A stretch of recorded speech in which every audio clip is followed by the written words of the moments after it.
नमस्कार, मैं हूं अरविंद तिवारी। आज हम बात करेंगे मध्य प्रदेश की प्रमुख घटनाओं और खबरों पर। शुरुआत आज करते हैं महाकाल की नगरी उज्जैन से। नागपंचमी का पर्व है और उज्जैन में महाकालेश्वर मंदिर स्थित नागचंद्रेश्वर मंदिर में साल में एक बार ही पट खुलते हैं। इस बार कोरोना के दौर में प्रशासन ने यह व्यवस्था की थी कि ऑनलाइन दर्शन ही हो पाएंगे नागचंद्रेश्वर मंदिर में। उसी व्यवस्था को फॉलो किया गया, लेकिन आज सुबह उस समय अव्यवस्था की स्थिति बन गई जब ऐसा कहा जाता है कि कुछ वीवीआईपी लोगों को महाकाल मंदिर में दर्शन कराने के कारण अव्यवस्था की स्थिति बनी। महाकाल मंदिर के पुजारियों का आरोप है कि भारतीय जनता पार्टी के राष्ट्रीय महासचिव कैलाश विजयवर्गीय, विधायक रमेश मेंदोला, विधायक आकाश विजयवर्गीय और उनके कुछ समर्थकों को वीवीआईपी दर्शन करवाने के चक्कर में आधा घंटे भस्म आरती विलंब की गई। पुजारियों का यह भी आरोप है कि जब गर्भगृह में प्रवेश पूरी तरह वंचित है तो फिर विजयवर्गीय और उनके समर्थकों को गर्भगृह में प्रवेश कैसे दिया गया। हालांकि इस बात की पुष्टि किसी भी स्तर पर नहीं हो रही है कि श्री विजयवर्गीय अपने समर्थकों को लेकर गर्भगृह में गए थे। लेकिन जो कुछ स्थितियां बनी उसके बाद उज्जैन के जिला कलेक्टर आशीष सिंह ने आज सुबह वीवीआईपी दर्शन के कारण हुई अव्यवस्था की जांच के आदेश दिए हैं। उन्होंने कहा कि ये पता लगाया जाएगा कि आखिर ऐसा कैसे हुआ। कांग्रेस को एक मौका हाथ लग गया। उज्जैन के पूर्व प्रभारी, मध्य प्रदेश के पूर्व लोक निर्माण मंत्री सज्जन सिंह वर्मा ने उज्जैन के जिला प्रशासन को आड़े हाथों लेते हुए कहा है कि जब किसी भी व्यक्ति को गर्भगृह में प्रवेश नहीं दिया जा रहा था और उसका पालन सभी लोग कर रहे थे तो फिर किस आधार पर विजयवर्गीय और उनके समर्थकों को गर्भगृह में प्रवेश दिया गया। हालांकि मैंने पहले आपसे कहा कि यह स्थिति अभी स्पष्ट नहीं है कि श्री विजयवर्गीय गर्भगृह में गए थे या नहीं थे, लेकिन पुजारियों का ऐसा कहना था कि उन्हें काफी पहले, सुबह भस्म आरती के काफी पहले गर्भगृह के बाहर ले जाकर बैठा दिया गया था। मंदिर में जो अंदर कैमरे लगे हैं वो बंद करवा दिए गए थे और इसी कारण भस्म आरती में आधा घंटे का विलंब भी हुआ। लेकिन फिर अब ये सब जांच का विषय है। उज्जैन के जिला कलेक्टर आशीष सिंह ने जांच के आदेश कर दिए। इस जांच की जो रिपोर्ट आएगी उसी के आधार पर किसी निष्कर्ष पर पहुंचा जाएगा। दूसरा महत्वपूर्ण मुद्दा है केंद्रीय मंत्री ज्योतिरादित्य सिंधिया, वीरेंद्र खटीक और प्रोफेसर एस.पी. बघेल की जन आशीर्वाद यात्रा का। भारतीय जनता पार्टी का कहना है कि चूंकि संसद में कांग्रेस और अन्य विपक्षी दलों ने जमकर हंगामा मचाया, इसलिए हम अपने मंत्रियों का सदन से परिचय नहीं करा पाए। उनका एक कहना है कि सदन से परिचय कराना मतलब पूरे देश से नए मंत्रियों का परिचय कराना। चूंकि यह रस्म पूरी नहीं हो पाई है, इसलिए भारतीय जनता पार्टी ने तय किया है कि उनके जो नए मंत्री हैं वो अलग अलग क्षेत्रों में जाएंगे और जनता से आशीर्वाद लेंगे। इसे जन आशीर्वाद यात्रा का नाम दिया गया है। केंद्रीय मंत्री ज्योतिरादित्य सिंधिया 17 अगस्त से देवास से अपनी यात्रा शुरू करेंगे। वे देवास, शाजापुर और खरगोन होते हुए 19 अगस्त को इंदौर आएंगे। 19 अगस्त को उनके इंदौर में कई कार्यक्रम हैं और यात्रा का जब समापन होगा तब मध्य प्रदेश के मुख्यमंत्री शिवराज सिंह चौहान भी इंदौर में मौजूद रहेंगे। 3 दिन का सिंधिया का ये दौरा बहुत व्यस्तताओं से भरा है। वो अलग अलग कार्यक्रमों में शामिल हो रहे हैं, जनप्रतिनिधियों से मिल रहे हैं, भारतीय जनता पार्टी के कार्यकर्ताओं से मुलाकात कर रहे हैं, भारतीय जनता पार्टी के जो दफ्तर है वहाँ जाकर कार्यकर्ताओं से मिल रहे हैं। इसके अलावा कोरोना दौर में जिन भारतीय जनता पार्टी के नेताओं ने अपनी जान गंवाई है उनके निवास पे भी वे श्रद्धा सुमन अर्पित करने जाएंगे। इंदौर शहर के कुछ प्रबुद्ध लोगों के निवास पर भी श्री सिंधिया जाएंगे। ऐसा कहा जा रहा है कि ये सिंधिया का जो दौरा कार्यक्रम है ये भारतीय जनता पार्टी के राष्ट्रीय नेतृत्व ने तय किया। आप अंदाज इसी बात से लगा सकते हैं कि इस दौरा कार्यक्रम में सिंधिया न तो मध्य प्रदेश क्रिकेट एसोसिएशन के किसी कार्यक्रम में शामिल हो रहे हैं, ना ही अपने कट्टर समर्थक प्रमोद टंडन के निवास पर जा रहे हैं। दरअसल कुछ दिनों पहले प्रमोद टंडन के बेटे की शादी थी और तब सिंधिया को अचानक मंत्रिमंडल में शामिल किए जाने की सूचना के चलते अपना दौरा अधूरा छोड़कर दिल्ली जाना पड़ा था। तब ऐसा कहा गया था कि अगली यात्रा पर जब भी श्री सिंधिया इंदौर आएंगे वो प्रमोद टंडन के निवास पर जाएंगे। लेकिन जो कार्यक्रम सिंधिया का घोषित हुआ उसमें अभी प्रमोद टंडन के निवास पर सौजन्य भेंट के लिए जाने का कोई कार्यक्रम नहीं है। देखते हैं इस कार्यक्रम में कोई तब्दीली होती या यह कार्यक्रम यथावत रहता है। वैसे सिंधिया के निकटस्थ सूत्रों का यह कहना है कि पूरा कार्यक्रम भारतीय जनता पार्टी के केंद्रीय नेतृत्व ने प्रदेश नेतृत्व के साथ तालमेल स्थापित कर जारी किया है। आज इंदौर में भारतीय जनता पार्टी के प्रदेश उपाध्यक्ष और इस जन आशीर्वाद यात्रा के प्रभारी आलोक शर्मा मीडिया से भी मुखातिब हुए थे। उन्होंने सिंधिया के तीनों दिन के कार्यक्रमों की जानकारी दी और उन्होंने कहा कि हम अपने लाडले नेता के स्वागत में कोई कसर बाकी नहीं रखेंगे। सिंधिया जहां मालवा निमाड़ क्षेत्र में जन आशीर्वाद यात्रा पर रहेंगे, वहीं केंद्रीय मंत्री वीरेंद्र खटीक और प्रोफेसर एसपी बघेल बुंदेलखंड और ग्वालियर चंबल संभाग में यात्रा पर रहेंगे। सबकी नजरें इन यात्रा पर है। इसी बीच खबर यह आ रही है कि ज्योतिरादित्य सिंधिया का जो छिंदवाड़ा का दौरा था वो रद्द हो गया है।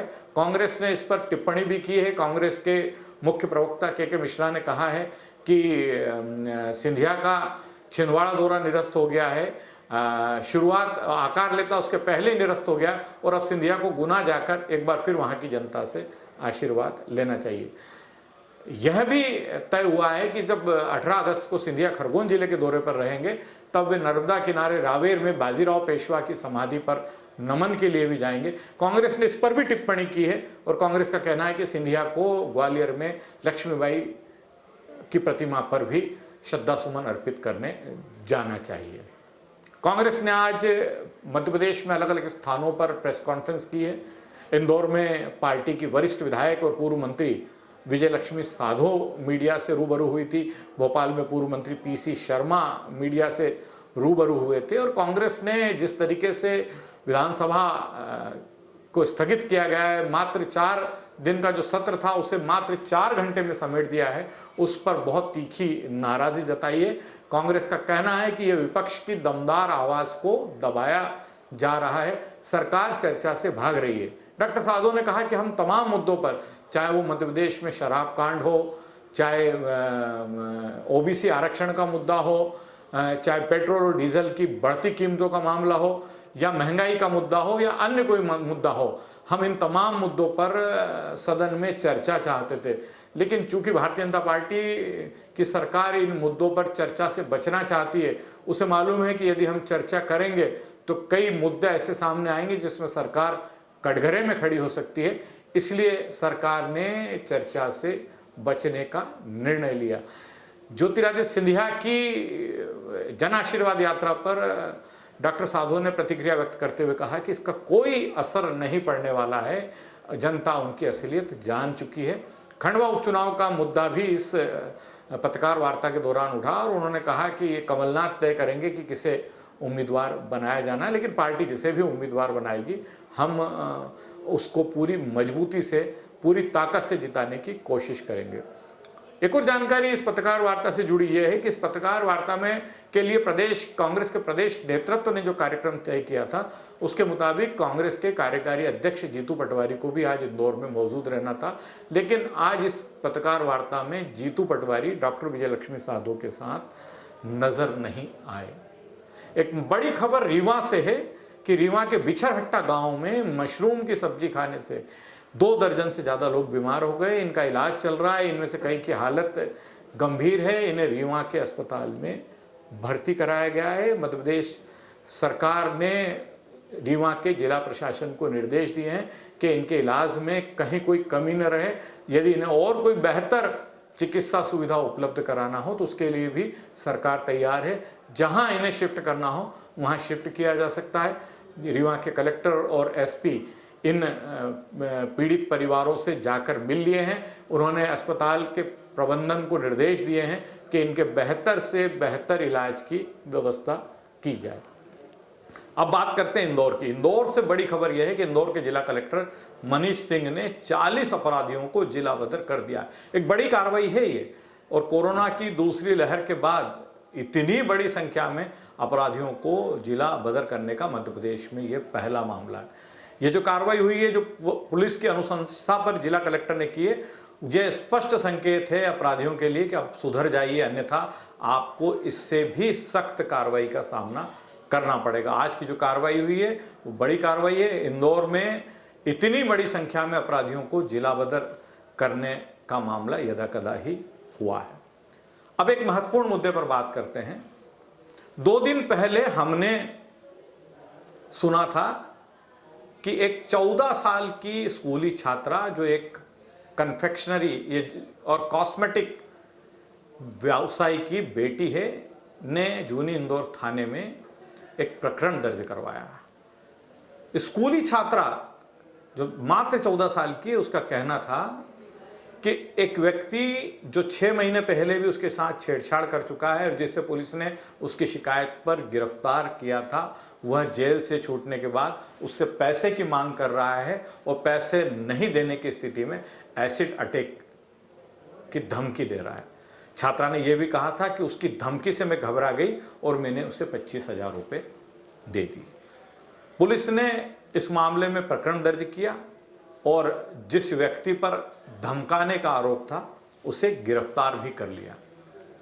उसकी गिरफ्तारी के बाद जब पुलिस ने जिस नंबर से इंस्टाग्राम के माध्यम से स्कूली छात्रा द्वारा धमकी दिया जाना बताया था, उस नंबर की पुष्टि कराई गई, उक्त संदेश की पुष्टि कराई गई, तो चौंकाने वाली जानकारी सामने आई।